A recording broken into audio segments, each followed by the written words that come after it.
Depuis le retour de Trump au pouvoir, le sujet dans les capitales, de Washington à Londres, est la menace que le fossé croissant entre les États-Unis et l'Europe fait peser sur l'OTAN. Ne vous y trompez pas, il y a de vraies raisons de s'inquiéter. La France a même envoyé des soldats au Groenland cette année pour écarter la perspective d'une invasion américaine. Malgré toute l'attention portée à la fracture atlantique, la plus grande faille de l'Alliance pourrait s'élargir ailleurs.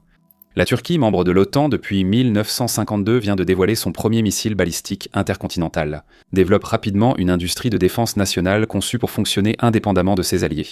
Et durant l'ère Erdogan a clairement montré que les intérêts d'Ankara et ceux de l'OTAN ne sont pas toujours alignés. Alors que l'Europe se concentre sur la Russie et que la Turquie joue un rôle de plus en plus central au Moyen-Orient et en Afrique du Nord, la fracture va s'accentuer. Vidéo présentée par Saïli. Je pense que l'une des expériences de voyage modernes les plus stressantes, c'est d'atterrir dans un autre pays et de se rendre compte que son téléphone n'a pas d'accès à Internet. Et là, tu te dis « Mon Dieu ». À l'aéroport, tu cherches un vendeur de cartes SIM douteux en te demandant combien ça coûte, est-ce fiable, est-ce que ça marche ? Ne t'en fais pas, utilise juste Saïli. Saïli est une application eSIM qui permet de configurer l'accès aux données mobiles en ligne avant ou pendant un voyage, sans changer de carte SIM physique. Tu télécharges simplement l'application, tu choisis ton forfait de données pour la destination où tu vas, tu installes les SIM, et une fois que tu atterris, ton téléphone se connecte et tout est prêt. Ce que j'aime, c'est que tu peux installer les SIM une seule fois et continuer à l'utiliser dans différentes destinations, au lieu de devoir gérer de nouvelles cartes SIM à chaque voyage. Ça permet aussi d'éviter les frais d'itinérance ridicules, les vendeurs de cartes SIM douteux dans les aéroports et l'expérience très humiliante de se perdre quelque part pendant que tes cartes refusent de se charger. Ils offrent des forfaits dans plus de 200 destinations, des options régionales si vous voyagez dans plusieurs pays et des fonctions de sécurité comme le blocage publicitaire et la protection web. Honnêtement, c'est juste l'une de ces choses qui devient incroyablement utile dès que tu quittes ton pays. Profite d'une réduction exclusive de 15% sur les forfaits de données Saïli. Utilise le code WARFRONT lors du paiement. Télécharge l'appli Saïli ou visite saïli.com/warfront. Maintenant, retour à l'épisode. Depuis son adhésion à l'OTAN en 1952, la Turquie a toujours été à part, perçue comme ni vraiment de l'Ouest ni de l'Est, occupant une position intermédiaire. Cette division est parfaitement illustrée par le détroit du Bosphore, le bras de mer qui traverse sa ville la plus peuplée, Istanbul. Contrairement à d'autres voies navigables urbaines, celle-ci n'est pas qu'une séparation interne, elle marque la frontière de deux continents. D'un côté, vous êtes en Europe, traversez le détroit et vous êtes en Asie, tout cela sans quitter la ville. Pendant la guerre froide, cependant, la menace de l'Union soviétique a maintenu Ankara fermement ancrée à l'ouest, et la Turquie a assumé ses responsabilités en tant que membre de l'Alliance. Elle a accueilli des armes nucléaires américaines pendant la guerre froide, envoyé des troupes en Corée et servi de rempart contre l'expansion soviétique vers la Méditerranée et le Moyen-Orient. Ce n'était pas un long fleuve tranquille. La Turquie a failli entrer en guerre contre la Grèce, également membre de l'OTAN, dans les années 1970 à propos de Chypre, tandis que l'armée a organisé des coups d'État en 1960, 1971 et 1980. Et dans une moindre mesure, à nouveau en 1997, à chaque fois, c'était pour ramener le pays vers l'orientation laïque et occidentale qu'Atatürk avait instaurée. Pourtant, pendant environ 50 ans, ce fut, sinon de tout repos, du moins une relation qui tenait à peu près le cap dans des eaux agitées. Mais ensuite est arrivé le début du XXIe siècle et un changement majeur dans la politique intérieure de la Turquie. Une grande partie de l'OTAN n'a pas été très enthousiaste lorsque Erdogan est arrivé au pouvoir en tant que Premier ministre en 2003. Il était le fondateur du Parti de la Justice et du Développement, ou AKP, qui a été créé parce que ses partis précédents, au pluriel, avaient été dissous par les tribunaux. Il était également associé à une tradition politique beaucoup moins laïque qui s'opposait à l'establishment turc depuis des décennies. En tant que maire d'Istanbul dans les années 90, il a déclaré publiquement que la démocratie est comme un tramway. Quand on arrive à son arrêt, on descend. Donc, il n'était pas exactement une figure rassurante quant à la direction du pays aux yeux de l'Occident. Mais aucune de ces mesures, surtout au début de son mandat, n'était vraiment autoritaire, et certains pensaient qu'il avait juste fait évoluer ses convictions. En réalité, il s'est montré réformateur, bien que certaines méthodes soient peu orthodoxes. Au début, Erdogan semblait aussi viser une meilleure intégration dans l'ordre occidental. La Turquie est devenue candidate officielle à l'UE en 1999 et les premières réformes de l'AKP ont accéléré le processus. Les négociations officielles ont commencé en 2005. C'était vraiment un autre monde il y a seulement 20 ans, non ? Les négociations ont été bloquées à cause des droits de l'homme et du sentiment persistant en Europe que le recul démocratique d'Erdogan durerait. Ce recul ne concernait pas seulement la politique intérieure. Sous Erdogan, la rivalité Turquie-Grèce s'est intensifiée, son gouvernement ayant envoyé des chasseurs dans l'espace aérien grec, causant une collision mortelle en 2006, même si ce n'était pas aussi grave que la crise à Chypre dans les années 1970, cela restait une fracture sérieuse dans l'unité de l'OTAN. En réalité cependant, la possibilité que la Grèce et la Turquie frôlent la guerre est un scénario que les planificateurs de l'OTAN ont dû envisager depuis l'admission des deux pays. C'est ce qui s'est passé une décennie plus tard qui a vraiment donné des frissons aux autres membres de l'Alliance. En 2017, Ankara a signé un accord pour acheter 2 systèmes de défense S-400 russes. C'était une décision inhabituelle vu les importantes fortifications américaines sur place, mais la Turquie développait depuis longtemps ses propres programmes d'armement et ne voulait pas dépendre uniquement de Washington. Malgré tout, le choix d'un équipement russe posait particulièrement problème. Rappelez-vous, cela se passe après 2014, bien après l'annexion de la Crimée. L'intégration de matériel moscovite dans la défense de l'OTAN a suscité de nombreuses alertes dans les capitales. Allant de Washington à Londres, à Varsovie et au-delà. Le Pentagone a tenu ses menaces d'expulser Ankara du programme F-35 entièrement à cause de cet accord, mais à part cela, il n'y a pas eu grand-chose d'autre. Le S-400 est en Turquie depuis maintenant 5 ans. Il n'a finalement jamais été intégré à la défense aérienne de l'OTAN et est resté entreposé depuis. Tout cela soulève la question suivante. Pourquoi s'aborder un programme aussi lucratif que le F-35 pour un système dont la fiabilité laisse à désirer et que vous n'allez même pas utiliser? Eh bien, c'est en fait un peu le but. Cela a été fait comme un signe d'indépendance opérationnelle. Et ce geste, peut-être mieux que tout le reste, résume à peu près la relation actuelle de la Turquie avec le reste de l'OTAN. Officiellement alliés, stratégiquement situés, parfois utiles mais souvent une vraie plaie pour l'Alliance. Au fil des années 2020, cette gêne pourrait croître. En Syrie, Libye, Caucase et ailleurs, Ankara mène une politique étrangère souvent contraire aux objectifs européens, américains ou les deux. Une chose à garder à l'esprit en regardant ceci, c'est que même si l'Alliance décidait qu'elle se porterait mieux sans la Turquie, il n'y a pas grand-chose à faire à ce sujet. L'entrée dans l'OTAN est un billet sans retour. Elle a beau été conçue spécifiquement pour que l'Alliance ne puisse pas voter à la majorité simple pour expulser un membre si sa présence devenait politiquement gênante. C'était une leçon tirée de la trahison de la Tchécoslovaquie durant la Seconde Guerre mondiale, lorsque la Grande-Bretagne et la France ont sacrifié les Tchèques pour apaiser Hitler. Un pari qui a échoué, puisque vous savez qu'il était littéralement Hitler. Mais même si l'OTAN pouvait théoriquement expulser la Turquie, rien ne garantit qu'une majorité de ses membres souhaiterait le faire. La géographie de la Turquie, facteur clé de son entrée initiale dans l'OTAN, est d'une importance capitale. Le pays partage une frontière terrestre avec l'Iran, l'Irak, la Syrie et l'Europe, toutes des zones importantes. Cette position a longtemps procuré à l'Alliance divers avantages géographiques. Ankara contrôle à elle seule les détroits du Bosphore et des Dardanelles, qui se trouvent être le seul lien maritime entre la mer Noire et la Méditerranée. Fait crucial, cela comprend l'accès naval pour la marine russe, un levier qu'Ankara a montré prêt à utiliser après l'invasion de l'Ukraine en 2022 en fermant le détroit aux navires de guerre. Cet avantage géographique est renforcé par ce que les États-Unis ont construit en Turquie ces 70 dernières années. La base aérienne d'Incirlik est la principale plateforme militaire américaine dans la région, une base logistique, de ravitaillement et de frappe qui soutient toutes les grandes opérations américaines au Moyen-Orient depuis des décennies. Elle abrite aussi environ 50 bombes nucléaires américaines, déployées pour montrer la confiance de Washington envers Ankara et lui offrir la protection du parapluie nucléaire. Le radar d'alerte précoce se trouve quelques centaines de kilomètres à l'est. Karacabé est essentiel à la défense anti-missiles balistiques de l'OTAN, permettant au bouclier américain de protéger l'Europe contre les menaces de l'Est. Sans lui, le système est, selon les mots d'une évaluation du CSIS, gravement dégradé. Surtout, Erzurum n'est pas une base américaine, mais turque et contrôlée par la Turquie. Chaque opération américaine là-bas dépend d'accords bilatéraux qu'Ankara peut, en théorie, réexaminer à tout moment. Il y a aussi la question migratoire. La Turquie accueille depuis des années près de 4 millions de réfugiés syriens et a souvent demandé l'aide de l'Europe. L'UE a versé des milliards d'euros à Ankara pour gérer ce fardeau. En 2019, Recep Tayyip Erdogan a menacé d'ouvrir les portes et d'envoyer 3,6 millions de réfugiés vers l'Europe. Quelques mois plus tard, après qu'une frappe syrienne ait tué au moins 33 soldats turcs à Idlib, la journée la plus meurtrière pour l'armée turque depuis son intervention, Recep Tayyip Erdogan a exécuté sa menace, ou du moins une version édulcorée.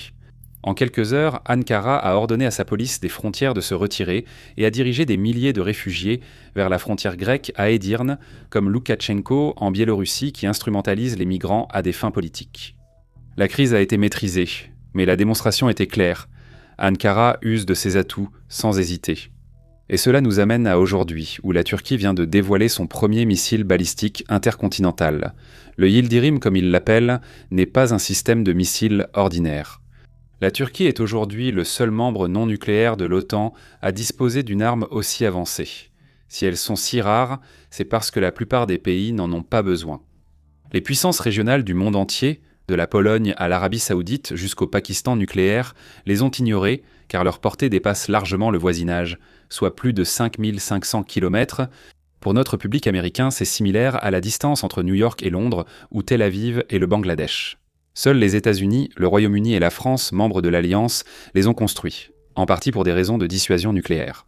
Maintenant, l'Erzurum n'est pas encore entièrement opérationnel, et la phase de test peut être un véritable enfer en soi. La Turquie ne possède même pas de champ d'essai national pour tester cet engin. C'est en partie pourquoi Erdogan a annoncé un projet de port spatial de 900 km² en Somalie, où la Turquie possède déjà sa plus grande base militaire à l'étranger. Présenté comme une installation civile de lancement spatial, personne ne croit vraiment qu'Ankara dispose d'un autre site réaliste pour tester un missile de cette portée. Mais que ce truc vole demain, l'année prochaine ou dans 10 ans n'est pas la question, du moins pour l'épisode d'aujourd'hui.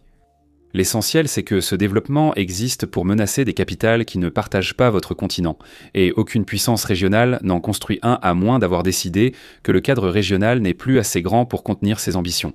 Ankara projette déjà son influence en Méditerranée, au Moyen-Orient et dans une grande partie de l'Afrique du Nord et de l'Est sans cela. Ce que Erdogan compte vraiment faire avec cette portée élargie reste la grande question. Et la raison pour laquelle cette question est aussi importante, c'est que l'ICBM ne se développe pas en vase clos. Pour comprendre où tout cela mène pour l'alliance de l'OTAN, il faut aller au-delà du matériel et regarder ce qui se passe à l'intérieur même de la Turquie. Parce qu'Erdogan travaille d'arrache-pied à reconstruire l'identité du pays pour qu'elle corresponde mieux à sa vision du monde. La Turquie, membre de l'OTAN depuis longtemps, était peut-être en transition démocratique. Mais cela suivait une campagne d'occidentalisation agressive menée par Atatürk, qui avait supprimé l'institution religieuse de la vie publique, remplacé la loi islamique ottomane par des codes européens et changé l'alphabet turc de l'arabe au latin. Recep Tayyip Erdogan venait d'une tradition politique qui avait passé des décennies du mauvais côté de cet arrangement, considérant ces changements comme profondément régressifs pour l'identité turque, la culture et l'héritage islamique. Arrivé au pouvoir, il a défait une grande partie. Au début, le processus avançait lentement après la tentative de coup d'État ratée de 2016 permettant de démanteler l'armée conçue par Mustafa Kemal Atatürk pour protéger le système turc. Cela n'était peut-être pas fréquent ailleurs, mais leur système était littéralement conçu pour que l'armée intervienne lorsque le gouvernement allait trop loin. Recep Tayyip Erdogan ne s'est pas limité à l'armée. Quelques 150 000 personnes ont été exclues de l'État, dont des officiers, juges, universitaires et enseignants. En très peu de temps, la Turquie est devenue l'un des principaux geôliers de journalistes au monde. Un an plus tard, il a réécrit la Constitution pour réformer entièrement le système parlementaire, concentrant le pouvoir dans une nouvelle présidence exécutive à laquelle il s'est ensuite présenté et qu'il a, de façon surprenante, remporté. À l'été 2020, alors que l'establishment laïque était de fait démantelé, Erdogan a converti Sainte-Sophie. Cathédrale sous les Byzantins, une mosquée sous les Ottomans, puis un musée. Depuis Atatürk, qui avait strictement interdit tous les services religieux pour les musulmans comme pour les chrétiens, elle est redevenue une mosquée en activité. C'était la preuve la plus visible à ce jour qu'Ankara avait fini de faire semblant de suivre une voie laïque. Ce changement allait bien au-delà du symbolisme. En 2012, un général de brigade turc à la retraite nommé Adnan Tanriverdi, qui avait été écarté des forces armées officielles en 1997 en raison de ses sympathies islamistes, a fondé une société militaire privée appelée Sadat avec la bénédiction de l'État. On pourrait considérer Sadat comme étant plus ou moins l'équivalent turc de ce qu'était le groupe Wagner de la Russie à son apogée. Une organisation nominalement privée opérant dans la zone grise, ses actions n'étant pas officiellement sous la responsabilité de l'État. Mais tout le monde sait qui tire réellement les ficelles. Sadat avait fourni une formation militaire et une assistance en matière de sécurité à des organisations à travers la Libye, la Syrie, l'Afrique de l'Ouest et au-delà. Ce qui la distingue même parmi les sociétés militaires privées, c'est la clarté inhabituelle de sa déclaration de mission. Leur manifeste d'entreprise décrit son objectif comme étant de libérer les pays musulmans de, et c'est une citation directe, la dépendance envers les pays impérialistes croisés occidentaux, et de favoriser une collaboration défensive et une coopération industrielle de défense entre les pays islamiques au service de l'Union islamique. Fin de citation, une citation bien longue. Maintenant, la Turquie n'est pas le seul membre de l'OTAN à majorité musulmane.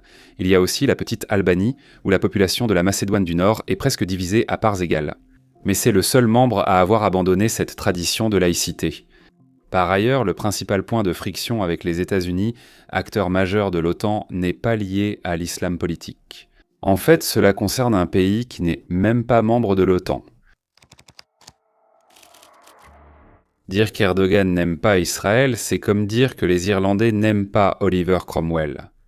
Beaucoup de dirigeants de l'OTAN ont exprimé des inquiétudes sur les actions d'Israël à Gaza, mais en restant prudents ou diplomates. En 2024, cependant, Erdogan a déclaré que la Turquie soutient fermement le Hamas et a qualifié Netanyahou de pire qu'Hitler. Et oui, c'est une citation directe. Ce n'est pas vraiment une relation chaleureuse, et ce n'est pas seulement la franchise d'Erdogan qui la rend remarquable. C'est qu'Ankara dispose d'une véritable infrastructure pour mettre en œuvre ses déclarations et il semble de plus en plus prêt à le faire. De nombreux hauts dirigeants du Hamas vivent désormais à Istanbul, après avoir été progressivement expulsés du Qatar. Le nouveau chef des opérations du Hamas en Cisjordanie, poste vacant depuis la mort de Salah al-Harari, début 2024 par Israël, s'est installé en Turquie avec un réseau financier de plus d'1,5 milliard de dollars dans l'immobilier et les entreprises de Turcs. Seulement 3 mois avant son assassinat, Ismail Haniyeh a été personnellement reçu par Erdogan. Les renseignements israéliens affirment qu'un attentat à Tel Aviv en 2024 est directement lié à un réseau du Hamas basé à Istanbul. Et même si l'attribution des attaques par Israël a, disons, une certaine partialité, le simple fait que la question soit posée en dit long sur la détérioration de cette relation. Durant cette période, la Turquie fut la puissance extérieure la plus agressive, faisant pression pour que le Hamas garde un rôle politique dans la reconstruction, poussant Washington et le Conseil de la paix, nommé par Trump, chargé de superviser le territoire, à reconnaître sa branche politique comme interlocuteur palestinien légitime. Le Hamas n'est pas le seul groupe anti-israélien à collaborer avec Ankara. Les sanctions américaines remontant à 2022 ont visé des hommes d'affaires turcs, dont l'un aurait des liens avec le cercle rapproché d'Erdogan, pour avoir facilité les revenus pétroliers iraniens qui ont fini par financer la force Al-Quds du CGRI et ses groupes affiliés, notamment le Hezbollah. Après que la Syrie a cessé d'être une voie fiable pour les transferts d'argent et d'armes iraniens vers le Liban, la Turquie aurait comblé ce vide avec plusieurs vols suspects documentés et les renseignements israéliens signalant 2 vols commerciaux précis de Turquie vers Beyrouth. En février de cette année, ils ont affirmé que ces vols transportaient des valises d'argent liquide pour les opérations militaires du Hezbollah. Israël a officiellement déposé une plainte auprès du Conseil de sécurité de l'ONU, tandis que la Turquie, de son côté, a nié toute implication. Maintenant, vous pourriez légitimement vous demander pourquoi Ankara devrait s'en soucier. Israël n'étant pas membre de l'OTAN, cela ne devrait pas préoccuper l'Alliance plus que le conflit des Malouines entre la Grande-Bretagne et l'Argentine dans les années 80. Mais bien sûr, les choses ne sont pas si simples, car Israël est un allié extrêmement proche du membre le plus important et le plus puissant de l'OTAN, les États-Unis. La relation entre Ankara et Jérusalem se détériore, devenant une guerre froide entre un membre clé de l'OTAN et le principal partenaire des États-Unis au Moyen-Orient. Jusqu'ici, les États-Unis ont évité de prendre parti, car aucune des 2 capitales n'a forcé Washington à trancher. Mais si Washington devait choisir, la réponse serait évidente. L'engagement américain envers Israël est l'un des aspects les plus intouchables politiquement de toute la politique étrangère.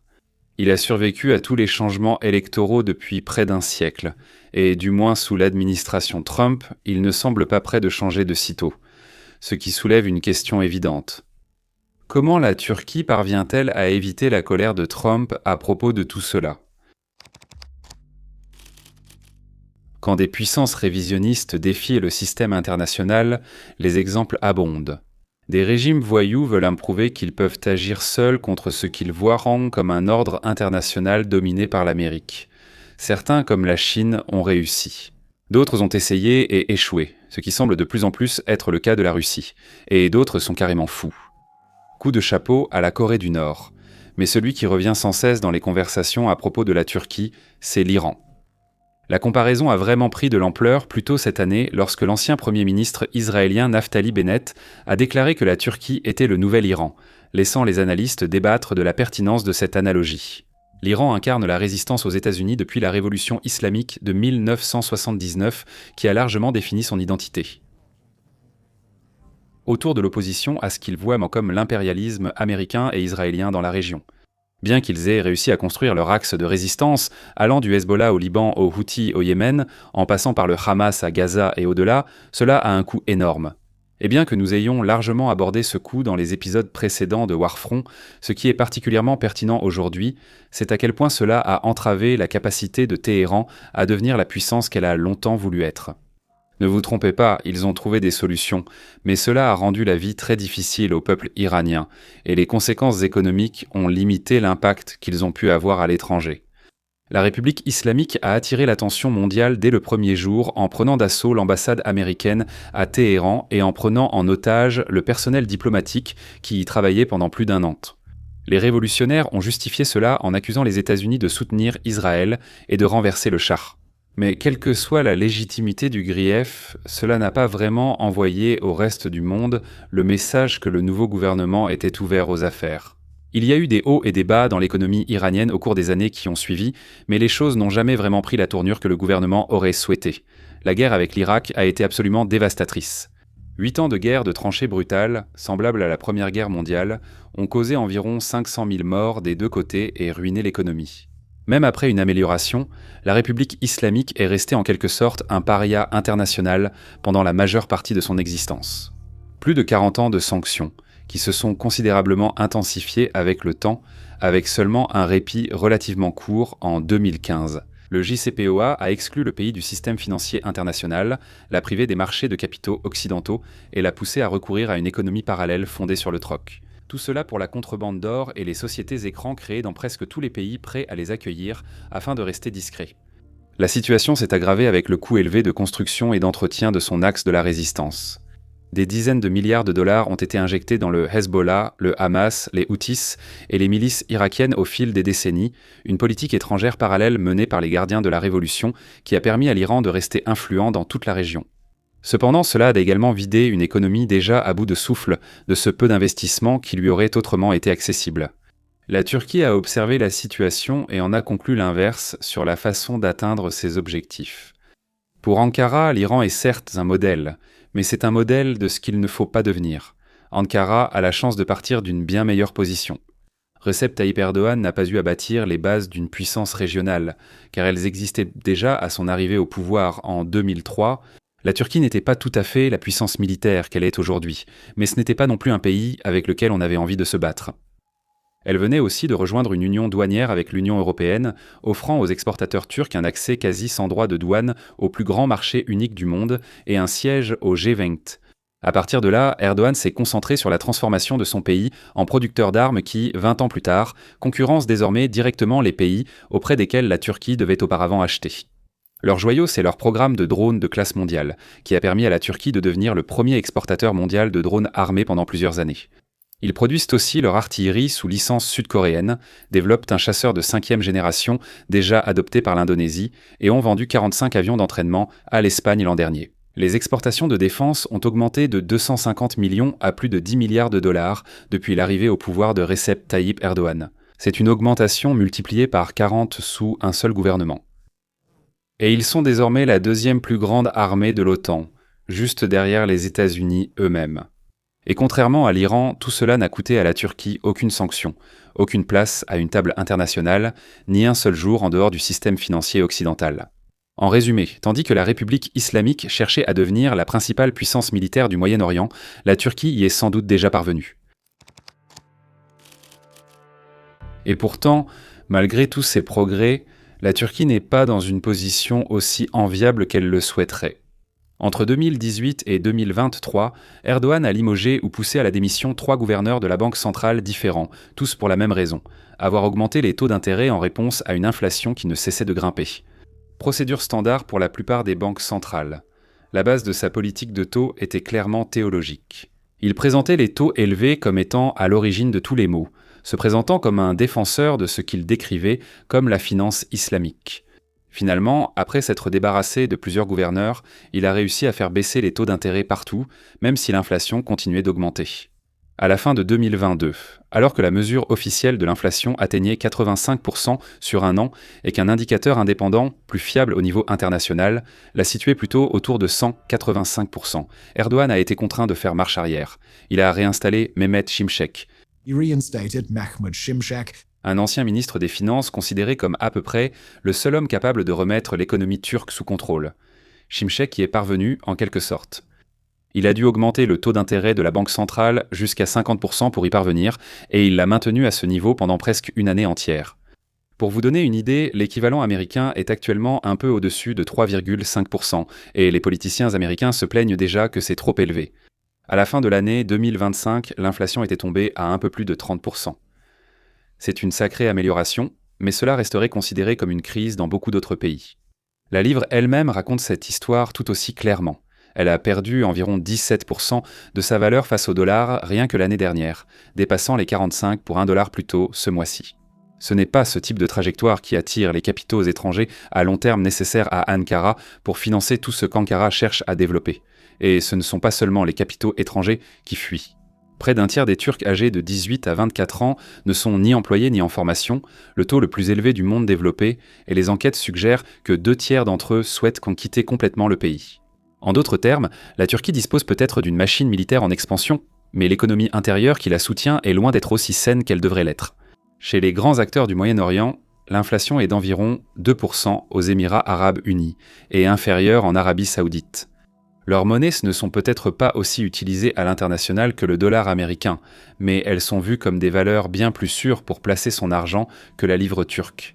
De façon réaliste, cet écart pourrait bien être ce qui sauvera l'OTAN d'avoir à choisir entre Ankara et Jérusalem.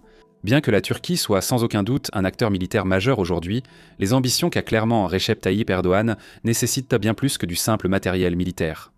La Turquie dépendant fortement des marchés occidentaux, rien n'assure qu'Ankara prendra des mesures risquant d'aliéner le membre le plus puissant de l'OTAN. Tout cela laisse l'Alliance dans une situation difficile à résumer brièvement. Elle compte un membre qui agit parfois comme un allié, parfois comme un rival, et parfois, comme lorsque Erdogan a bloqué l'adhésion de la Suède pendant plus d'1 an, comme une véritable épine dans le pied de l'OTAN. Pourtant, les faiblesses de la Turquie l'empêchent de rompre totalement. Même si cette fissure peut encore tant bien que mal être colmatée, cela pourrait changer dans les prochaines années.